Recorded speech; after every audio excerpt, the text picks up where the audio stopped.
Hello दोस्तों, आइए सुनते हैं कविता की कहानियों में सुभद्रा कुमारी चौहान की कहानी देवदासी। दोस्तों, इस कहानी को शुरू करने से पहले मैं आप सभी से निवेदन करती हूँ कि इस चैनल को सब्सक्राइब कीजिए, बेल आइकन को प्रेस कीजिए और इस वीडियो को लाइक जरूर कीजिए। अगर आपको ये कहानी पसंद आती है तो प्लीज कमेंट बॉक्स में जरूर बताइएगा। आपके कमेंट करने से इस चैनल को बहुत हेल्प मिलेगी, सो प्लीज कमेंट जरूर कीजिए। आइए शुरू करते हैं आज की कहानी देवदासी। सोकर उठते ही सुरेश की दृष्टि सामने वाले मकान पर पड़ी जो महीनों से खाली पड़ा था। उसने देखा एक स्त्री सामने छज्जे पर खड़ी है। सिर के बाल छल्ले छल्ले बनकर माथे पर बिखरे हुए थे। रंग बहुत गोरा न होकर भी सांवला न था। चेहरा बड़ा ही आकर्षक था। स्त्री के चेहरे पर विषाद की एक गहरी छाप स्पष्ट दिखाई दे रही थी। उम्र कुछ अधिक थी, पर सौंदर्य में किसी प्रकार की कमी न आ पाई थी। सुरेश मंत्रमुग्ध की तरह बहुत देर तक उसकी तरफ देखता रहा। स्त्री नीचे सड़क की ओर देख रही थी। आंख ऊपर करते ही उसने सुरेश को देखा। दोनों की आंखें मिली। सुरेश की आंखों में प्रश्न था और रमणी की आंखों में याचना। तुरंत ही किसी प्रकार की आवाज सुनकर रमणी भीतर चली गई। फिर छज्जे के दरवाजे दिन भर बंद रहे। उसके नए पड़ोसी कौन हैं, ये सुरेश बिल्कुल न जान सका। शाम को सुरेश घूमने चला गया। घर लौटा तो 11:30 बज रहे थे। सामने वाले मकान में अब भी प्रकाश था।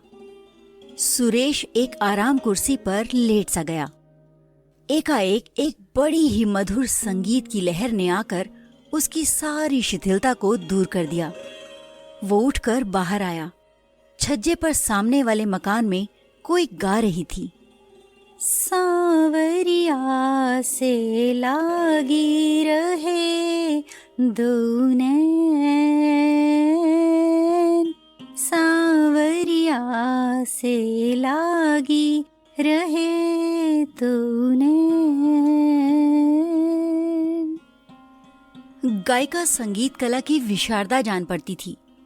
सुरेश भी तो संगीत प्रेमी था, और केवल संगीत प्रेमी ही नहीं, संगीत के विषय में उसे ज्ञान भी काफी था।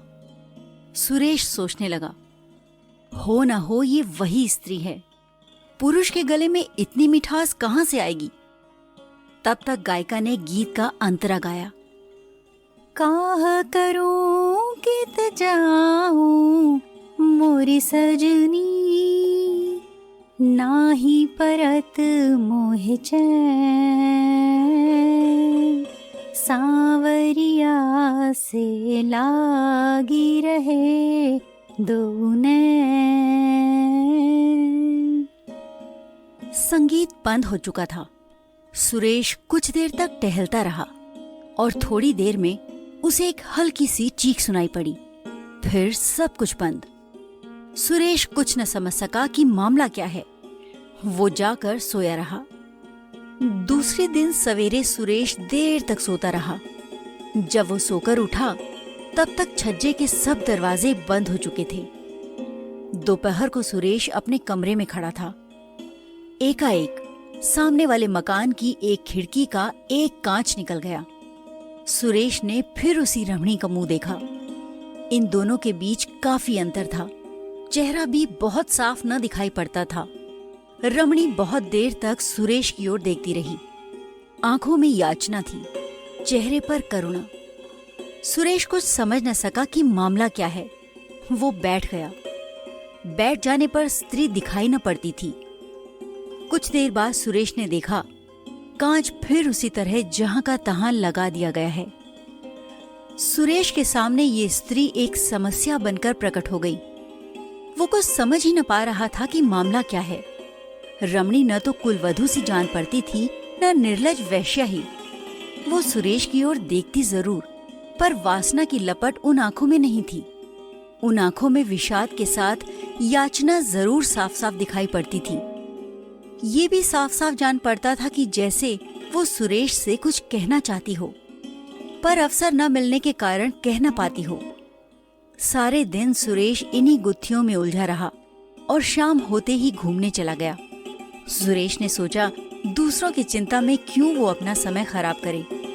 उसने अपने जी को बहुत समझाना चाहा, किंतु पहेली के रूप में वो स्त्री बार बार उसके नेत्रों के सामने आ जाती थी। सुरेश बहुत रात गए घर लौटा। सोने की तैयारी कर रहा था कि सामने वाली छत पर उसे कुछ बातचीत सुनाई पड़ी।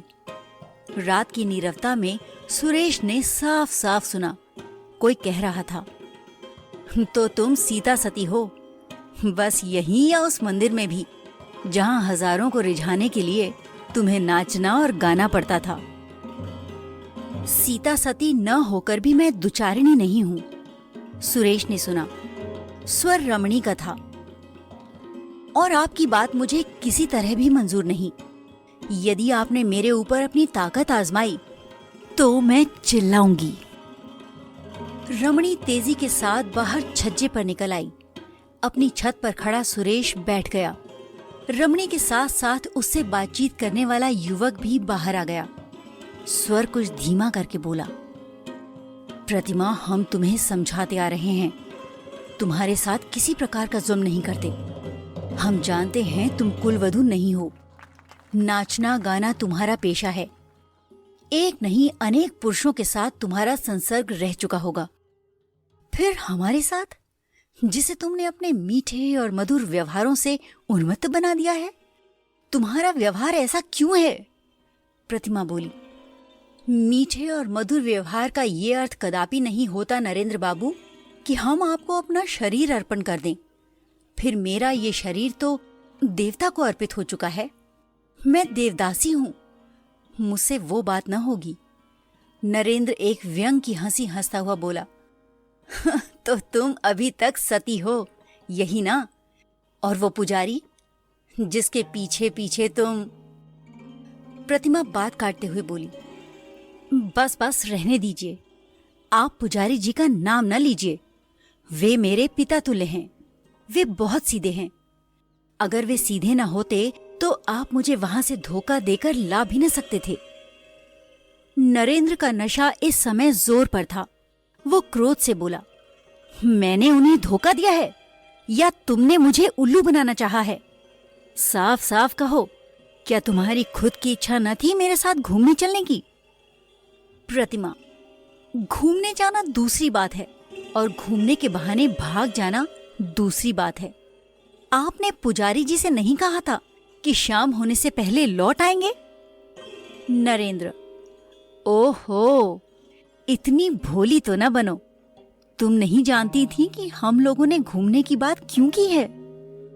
तुम बड़ी नीच हो।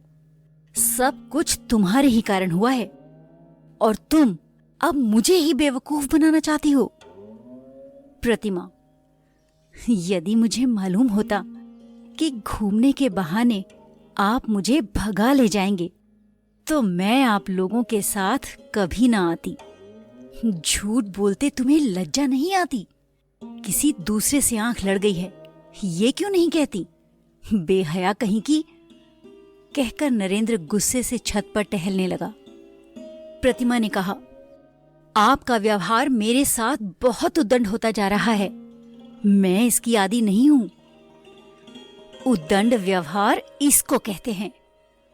कहते हुए नरेंद्र ने कसकर एक तमाचा प्रतिमा को लगा दिया। प्रतिमा चीख पड़ी। कमरे से नरेंद्र के अन्य साथी युवक भी बाहर निकल आए। उनमें से एक युवक बोला, यार नरेंद्र, छोड़ो भी, तुम क्यों इसके पीछे पड़े हो? नरेंद्र बोला, पीछे पड़ने की बात नहीं है। तुम जानते हो हम लोग 1 महीने से इसके पीछे रुपया, पैसा और समय बर्बाद कर रहे हैं। कुछ मेरा अकेला अनुमान भी नहीं, तुम्हारा सभी मित्रों का अनुमान था कि ये हम लोगों के साथ भाग जाना चाहती है। तभी तो हम लोगों ने इसे वहां से निकाला। नहीं तो औरतों को भगाना कोई हमारा पेशा थोड़े ही है। अनुमान गलत भी हो सकता है, एक तीसरे ने कहा, जिसे अनायास ही प्रतिमा से कुछ सहानुभूति हो गई थी। तुम लोग बेवकूफ बन सकते हो, पर मैं न बनूंगा। मैं अभी इसे सीधी किए देता हूं। ऐसा कहते हुए नरेंद्र ने प्रतिमा के पास आकर कहा, ये रोना किसे सुना रही हो? अब कोई तुम्हारे नखरों को देखकर धोखा नहीं खा सकता। तुम्हारी जात ही ऐसी है। उल्लू फांस कर रखने में तुम लोग अपनी विजय समझते हो, पर हम वो उल्लू नहीं हैं कि फंस जाएं। पहले तुम्हें फंसा लेंगे, बाद में हम फंसेंगे। प्रतिमा ने कहा, ठीक है, आपकी कैद में हूं, जो चाहे आप कर सकते हैं। पर मैंने आप लोगों को पढ़ा लिखा सभ्य पुरुष समझा था। मैं क्या जानती थी कि पुरुष के रूप में आप राक्षस हैं। हम राक्षस हैं। नरेंद्र ने दूसरा तमाचा प्रतिमा को जड़ दिया। और तुम देवी हो, बदजात कहीं की। मंदिर का राय रत्ती हाल जिसे मालूम न हो, उसके सामने अपने सतीत्व का ढोंग रचना। यहाँ पहले ही सब कुछ जान लिया था, तब पैर आगे बढ़ाया था। हमने कोई कच्ची गोलियां नहीं खेली हैं। अब सुरेश से रहा न गया, उठकर खड़ा हो गया। टॉर्च फेंकते हुए उसने कहा, आप लोगों की बात करीब आधे घंटे से सुन रहा हूं। इतनी बातें सुनने के बाद इसी परिणाम पर पहुंचा हूं कि आप लोगों ने इसको कैद करके रखा है। ये आपकी कोई नहीं, इसे आप भगा लाए हैं। नरेंद्र ने उसी क्रोध के स्वर में कहा, हमारे आपस के झगड़े में पड़ने वाले तुम कौन हो? सुरेश बोला, मैं एक मनुष्य हूं जो मनुष्यता का बर्ताव करना चाहता है। यदि आप लोगों ने मेरे साथ दूसरी तरह का बर्ताव किया तो फिर मुझे पुलिस का आश्रय लेना पड़ेगा। मामला पुलिस तक पहुंच गया। वे चारों व्यक्ति जमानत पर छोड़े गए। प्रतिमा को उसकी इच्छानुसार सुरेश के साथ छोड़ दिया गया। सुरेश उसे उसके मंदिर के पास पहुंचा देना चाहता था, परंतु प्रतिमा उसी रात में बीमार हो गई और लगातार 1 महीने तक बीमार रही। बीमारी से अच्छे होने के बाद अस्पताल से लौटकर प्रतिमा सुरेश की अतिथि हुई। एक दिन सुरेश बोला, अब आपको मंदिर पहुंचाना पड़ेगा, किंतु आपने अब तक ये नहीं बताया कि आप इन लोगों के चुंगल में कैसे फंस गईं? प्रतिमा बोली, गुजरात के देहाती इलाके में दुर्गा देवी का एक बड़ा प्राचीन मंदिर है। मंदिर से लगी हुई बहुत सी जायदाद है, जिसकी सालाना आमदनी 30,000 के करीब होती है। उसी मंदिर की मैं देवदासी हूँ। माता पिता ने मन्नत मांगी थी कि यदि संतान होगी तो कन्या संतान देवता की भेंट चढ़ा देंगे। मैं उनकी दूसरी संतान हूँ। 5 वर्ष की आयु में वे मुझे मंदिर छोड़ गए। मंदिर के बहुत से ट्रस्टी हैं और एक प्रधान पुजारी, और कई पुजारी हैं। प्रधान पुजारी पढ़े लिखे विद्वान और बहुत नेक हैं। मंदिर की आमदनी से बहुत से छात्रों को छात्रवृत्ति मिलती है। बहुत से अनाथ और विधवाओं का पालन होता है। प्रधान पुजारी के कारण मंदिर में किसी प्रकार का अनाचार नहीं हो पाता। मेरे अतिरिक्त और भी देवदासियां हैं। मंदिर के ट्रस्टी तथा अन्य लोग देवदासियों के साथ अनाचार करना चाहते हैं, पर प्रधान पुजारी के कारण ये नहीं हो पाता था। इसलिए ट्रस्टी गण पुजारी जी से असंतुष्ट हैं। मुझे पुजारी जी ने छुटपन से ही हिंदी और संस्कृत की शिक्षा दी है। मैं मंदिर में नाचने गाने के बाद उनका लिखने पढ़ने का भी बहुत सा काम कर देती थी। वे बहुत बूढ़े हो चुके हैं। नरेंद्र वगैरह 6 आदमी एक दिन हमारे मंदिर में पहुंचे। ये पढ़े लिखे सभ्य कहलाते हैं। पुजारी जी ने इनके आदर सत्कार का भार मुझे सौंपा। इसके बाद इन्होंने मंदिर में कुछ दिन ठहरना चाहा। आने जाने वालों के लिए ठहरने का प्रबंध वहाँ काफी अच्छा है। उसके बाद ये लोग धोखा देकर मुझे यहाँ ले आए। कई जगह ले गए, कहीं 1 दिन ठहरे, कहीं 2 दिन। सब जगह मुझसे यही कहते रहे कि पुजारी जी से पूछ लिया है, पर मुझे संदेह हो गया। यहाँ कई दिन से ठहरे हुए हैं। जो कांड हुआ है वो आप सब जानते हैं। सुरेश बोला, पहले पत्र लिखकर पुजारी जी से मंदिर का हाल चाल पूछ लूं, फिर तुम्हें ले चलूं। प्रतिभा की भी यही राय रही। सुरेश ने पत्र लिखा और कई दिन बाद उत्तर मिला। मंदिर की एक प्रधान देवदासी के अचानक गायब हो जाने से मंदिर में बड़ी गड़बड़ी मच गई है। ट्रस्टी लोगों ने प्रधान पुजारी को अलग कर दिया है। उनके स्थान पर जो प्रधान पुजारी नियुक्त हुआ है वो बड़ा अनाचारी है। अब मंदिर मंदिर नहीं रहा, अत्याचारियों का अड्डा हो रहा है। निवेदक। पत्र पढ़कर प्रतिभा ने कहा, अब मैं वहां जाकर क्या करूंगी? सुरेश ने कहा, फिर अब क्या करना चाहिए? हताश सी होकर प्रतिभा बोली, मैं क्या कहूं, आप ही जानिए।